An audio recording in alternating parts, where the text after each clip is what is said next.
Bonjour à tous, on se retrouve aujourd'hui pour une nouvelle base du bijou. Aujourd'hui, on va apprendre à faire quelque chose de super utile, vous allez voir. Ça s'appelle vulgairement la queue de cochon. Vous allez très vite comprendre pourquoi on appelle ça une queue de cochon. Il doit avoir un nom plus joli, mais moi, c'est celui que j'utilise. Donc, pour ceci, la base de la technique, c'est avec un fil de métal. Je vous ai pris pour l'exemple, ici c'est du fil d'aluminium. Franchement, je vous déconseille de travailler avec du fil d'aluminium pour ce genre de choses, parce que ça marque très vite. Et c'était juste parce qu'il est épais pour que vous puissiez bien voir ce que je suis en train de faire. Mais franchement, je fais jamais ça avec ce fil. Donc vous créez une petite boucle pour commencer avec votre fil de métal. Vous essayez d'aligner un petit peu parce que pour que ce soit joli après, pas tout tordu, parce que sinon après ça va faire vriller le reste du travail. Quand vous avez fait votre petite boucle, vous la bloquez avec une pince et avec une autre pince, vous prenez le petit bout qui dépasse et vous allez venir l'entortiller tranquillement autour de la tige principale en essayant de bien suivre la boucle que vous avez créée à côté pour que ce soit propre. En général, on fait de 2 à 3, voire 4 tours, celles qui aiment les chauds. Enfin, vraiment avec un fil fin, avec un fil épais, moi je trouve ça pas très joli, mais après les goûts, les couleurs. Et alors pas juste un tour, parce que vous allez voir que sinon ça sert pas à grand chose. Et l'avantage de cette technique, c'est qu'en fait, c'est pour quand vous voulez créer une chaîne, je vous montrerai à la fin, quand vous voulez ajouter un anneau, un fermoir à une chaîne par exemple, ou mettre des perles entre elles, et que vous n'avez pas envie d'utiliser d'anneau, que vous avez peur que ça s'ouvre, et en fait du coup c'est un système très sécure. Ensuite je vous montre, donc avec une perle on fait la même chose de l'autre côté. Une fois qu'on a glissé sa perle, on reprend sa pince, on se cale bien contre la perle.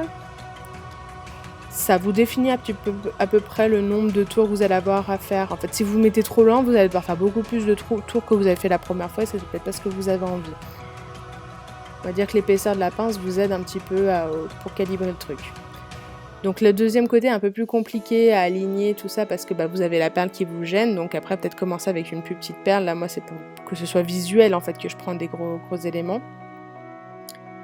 Et ensuite on refait ces tours tranquillement. Alors on n'arrive pas toujours à faire un tour complet en une manœuvre, donc on fait plusieurs petites manœuvres, c'est pas grave. On se cale de façon à ce que ce soit pratique. Donc là, je vous avoue, comme je fais, ce n'est pas pratique, c'est juste pour que vous puissiez voir, mais c'est pas pratique du tout. C'est juste pour vous montrer que voilà, j'entortille le fil autour de l'âme de la tige principale. Je sais pas si on me dit une âme aussi, comme pour les bracelets, quand on parle de tige principale. Et une fois que c'est fini, on coupe son excès. On essaye de couper le plus ras possible sans couper son anneau, comme j'ai failli faire. Et si vous trouvez que ça pique encore un petit peu, vous mettez un petit coup de lime. Déjà commencez avec votre pince, essayez de couper propre. Voilà, comme je dis, l'aluminium c'est pas ce que je préfère travailler, je trouve ça pas très pratique, mais au moins ça se voit ce que je suis en train de faire. Et donc du coup voilà, comme je disais, un petit coup de lime. Ensuite, je vais pas vous laisser comme ça, je vais vous proposer un petit tuto pour vous montrer tout ce qu'on peut faire avec cette technique. Donc j'ai choisi de faire un collier tout simple avec de la chaîne et du coup il n'y aura pas un seul anneau. Je vais construire chaque élément avec la technique que je vous ai montrée.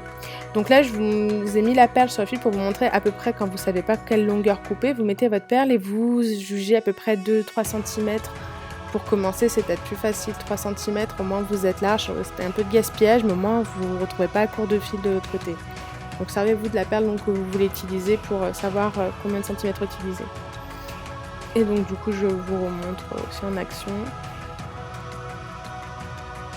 comment je procède. L'aluminium c'est vraiment pas... Moi en général je le fais avec du fil de laiton et en général je m'en sers surtout de cette technique quand j'utilise de la chaîne en argent ou en plaqué or et que je veux mettre des petites perles de gemme, tout ça. Donc c'est beaucoup plus fin et beaucoup plus joli, je vous montrerai à la fin un exemple.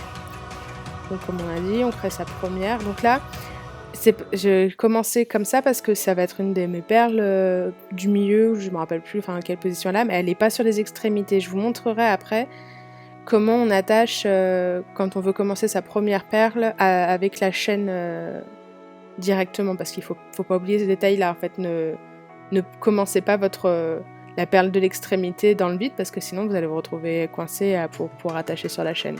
C'est vrai qu'il faut anticiper ce qu'on veut faire avec cette technique. Bon après rien n'est complètement fini, hein.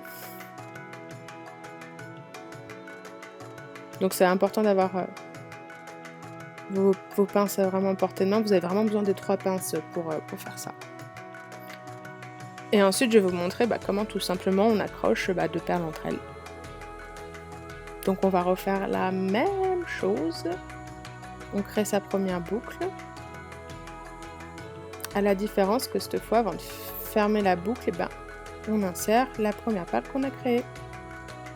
Et en fait, vous vous doutez bien que pour la chaîne ou pour un fermoir, ça va être exactement la même chose, mais je vous montre quand même.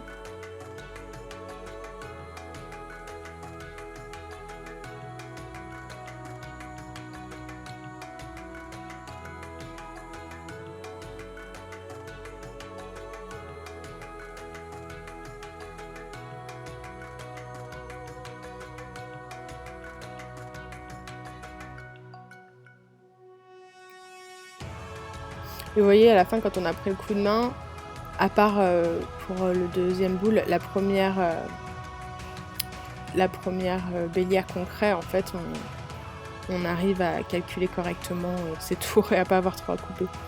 Et donc, du coup, on continue comme ça, on monte chaque perle comme on a envie de le faire. Et je vous reprends pour la partie chaîne.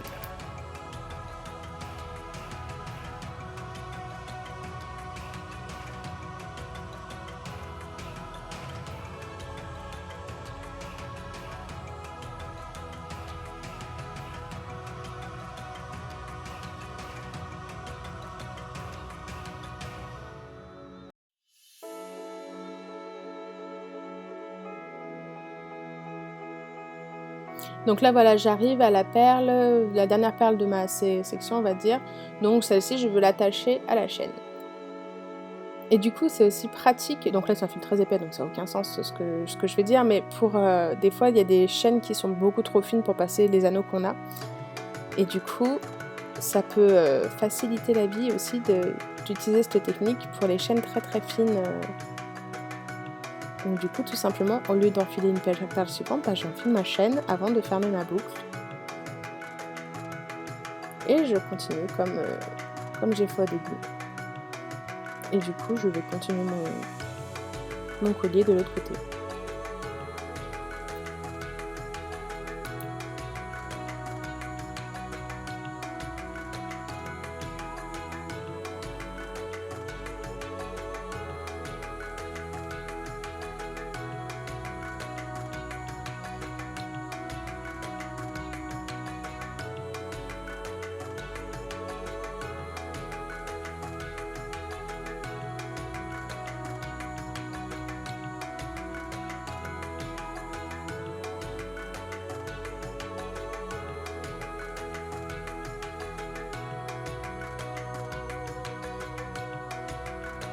Voilà, alors j'ai fini d'attacher mes perles et ma chaîne. Donc là, je m'occupe de la partie fermoir. Alors vous voyez, un premier mousqueton là devant moi, c'est pas du tout celui que je vais utiliser. J'ai pas réfléchi sur le coup, j'ai pris le premier qui venait. J'avais oublié que j'avais pris du fil si épais, donc ça ne marchera pas. Sur la courbe de mon fil, ça ne passera pas. Mais du coup, c'est pas grave. Je commence à préparer ma petite bélière. Avant de la fermer, je passe ma chaîne dedans, tout simplement.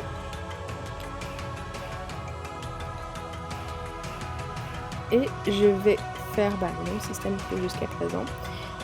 Et là, on va voir que la petite nuance pour un fermoir, alors après, il y a 2 options.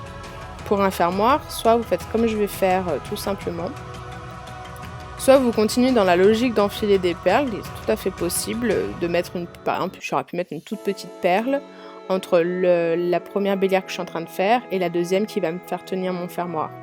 Moi, j'ai préféré mettre directement les 2 bélières à la suite.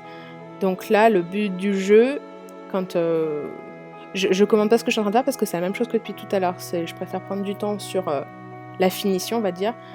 Quand vous allez passer donc le fameux mousqueton qui va bien, comparé à l'autre. Donc là, à ce moment-là, une fois que vous allez commencer à faire vos tours, le but du jeu, c'est de venir s'entortiller, s'aligner par rapport à l'autre et coller, on va dire, enfin faire coïncider, je vais y arriver, les fils ensemble pour que ce soit propre. Donc c'est pour ça, là je fais plusieurs tours pour vous montrer que on peut le faire. Essayez de faire 2 tours et puis du coup en la finition, prenez bien le temps de bien aligner vos fils parce que sinon ça peut piquer dans le cou. Mais là vous voyez, j'ai pas mis un seul anneau et j'ai un fermoir et ma chaîne reliée. Et vous pouvez aussi créer la bélière de l'autre côté, enfin le fermoir qui va permettre de s'accrocher au mousqueton. Donc du coup, ce que vous faites, c'est que vous créez une bélière un petit peu plus grosse quand même que si vous alliez l'accrocher à la chaîne, quand même, peut avoir la marge pour attraper. Vous voyez, vous jugez par rapport à ce que vous trouvez plus joli. Et ensuite, pareil, on refait une boucle, on accroche à sa chaîne et on revient faire ces petits tortillons, on va dire, pour qu'ils coïncident avec ceux qu'on a créés de l'autre côté. On aligne le plus possible. Vraiment, le mieux, c'est de s'arrêter quand l'autre finit, on coupe et on met un coup de pince et c'est parfaitement aligné. Je répète, c'est de l'alu, c'est pas beau. Ça sera beaucoup plus joli avec un fil plus fin. Mais vous verriez moins bien. Et voilà. Et du coup, là, je vous montre qu'on peut créer ces chaînes de perles comme ça, en rajoutant ce qu'on veut. Vraiment, vous faites ce que vous voulez avec cette technique. Maintenant, vous savez accrocher des fermoirs et des perles ensemble sans avoir besoin d'anneaux, de soudure, quoi que ce soit. Je trouve ça beaucoup plus sécure. Voilà, j'espère que ça vous a plu. Je vous fais des gros bisous. Je vous dis à bientôt et merci encore pour tous les abonnés qui sont arrivés dernièrement et puis pour ceux qui sont là depuis le début. Ciao, ciao!